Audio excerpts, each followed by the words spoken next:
자, 7위는 우병우 전 민정수석. 눈에서 나오는 레이저가 또다시 가동이 됐다. 이런 제목으로 골라봤습니다. 화면을 보면서 얘기를 나눌까요?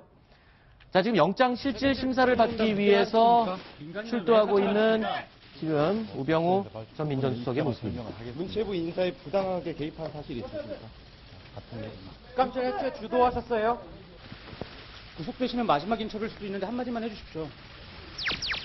법정에서 제 입장을 충분히 밝히겠습니다. 그 최순실 씨는 왜 자꾸 모른다고 하시는 거예요? 모릅니다. 법은 잘 지키지만 비도덕적인 공무원에 대해서 어떻게 생각하십니까? 우 전 수석 경우에 보면은 저건 습관입니까? 아니면 레이저 쏘는 거? 언론에 노출될 때마다 지금 벌써 한 3번째 지금 노출이 되는 거죠?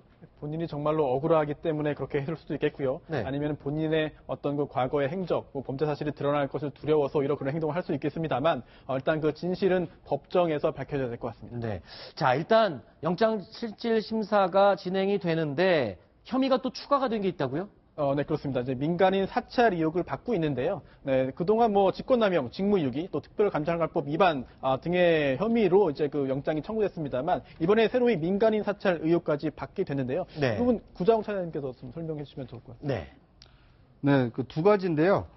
이 K스포츠재단에 이게 채용하려고 했던 헬스 트레이너 김모 씨의 이 군복무 기록과 SNS 활동 정보를 네. 이 청와대 민정수석실에서 그러니까 이제 어떻게 보면 민간인의 정보인데 민간인의 네. 정보를 그 살펴본 것은 민간인 사찰 아니냐 이런 의혹이 첫 번째고요. 네. 두 번째로는 한국임상공사의 사장으로 내정돼 있던 이 박정욱 씨에 대한 어떤 인사 검증을 청와대가 했는데 네. 이 KTNG에서 이제 그 한국임상공사는 분리가 됐기 때문에 더 이상 공공기관이 아닙니다. 네. 근데 공공기관이 아닌 그 사장을 그 인선하는 과정에 청와대가 인사 검증을 했다라면 네. 이 또한 민간인 사찰로 볼 수 있는 거 아니냐. 네. 그래서 이제 두 가지 혐의를 추가한 것으로 보입니다. 네.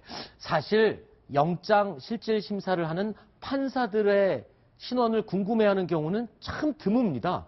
언론에 노출되는 경우도 별로 없고요. 근데 이번 최순실 사태 이후에 판사들의 신원에 대해서도 사람들 많이 궁금해하죠. 지금 이번에 영장 실질 심사 판사는 누굽니까? 예, 오만석 그 판사인데요. 네. 서울대 법대 출신으로서 그 우병우 수석의 그 서울대 대학 후배가 되겠습니다. 네. 사법연수원 26기니까요. 사법연수원 19기인 우병우 수석의 그 7기수 아래 정도가 됩니다.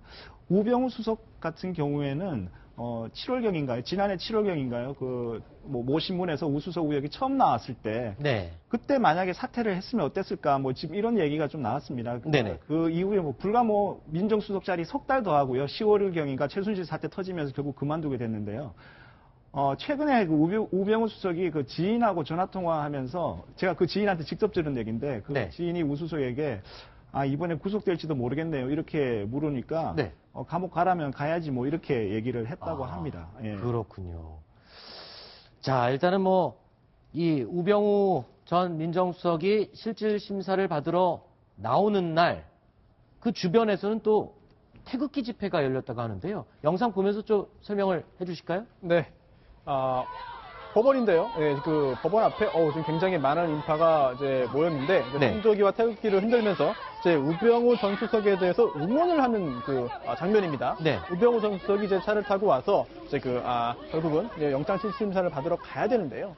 그런 상황에서 계속 이제 응원을 하면서 우병우 전 수석에 대해서 혐의가 없다. 네. 구속 사유가 아니다라는 취지의 이야기를 굉장히 강력하게 했는데요. 사실 그 이유가 일단은 그 우병우 전 수석, 그 전에 그 김미춘 전 실장이나 네. 아니면은 조윤선 전 장관이 구속된 상황, 또 영장 실질 심사 받을 때는 저런 모습은 없었거든요. 따라서 지금 시점에는 네. 이제 그 우병우 전 수석이 만약 구속된다고 한다면 임박해 있는 탄핵 결정 관련해서도 대통령에게 안 좋은 영향을 줄 것이다라고 하는 점들을 대통령 지지자들이 누구보다 잘 알고 있는 것 같습니다. 실질 심사 중이니까 오늘 밤 늦게나 새벽에 아마 나올 것 같은데 예, 그렇습니다. 만에 하나 또 영장이 이게 기각이 될 경우에는 특검이 수사 동력이 좀 또 잃게 되지는 않나 이런 생각도 들거든요. 예, 그렇습니다.